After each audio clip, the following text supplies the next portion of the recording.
The pandemic was really weird. Again, we kind of been working for 18 months to 2 years building up for the row, and the pandemic, like every other aspect of life, came to dominate it. January in the UK, things started to get a lot worse, and there was, all the restrictions that came in. I think the day it really hit home for me was I spoke to my two housemates, Lizzie and James, who are both doctors, and they were just sad. They were just so deflated, and that's all they could say, it's bad. There was no words to describe the reality, the fact that it was cold, dark, miserable outside. They were working ridiculous shifts. There was loads of people who were poorly, and they couldn't do anything about it. They couldn't see their friends, they didn't have their support networks, they hadn't had Christmas. I think that really brought it home, that actually, yeah, it's bad. We are so privileged to have been able to row, we're so privileged to be out here. We've got an easy time than everyone else.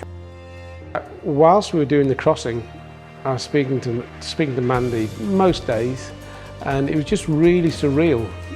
A year ago or 18 months ago, you could never imagine that everyone would be wearing masks all the time. And that was like when we were doing the crossing, Mandy was telling me things and you just couldn't imagine that it was actually happening. I think my main take from the whole pandemic is how privileged and how fortunate we've been to being able to complete this during such a difficult year.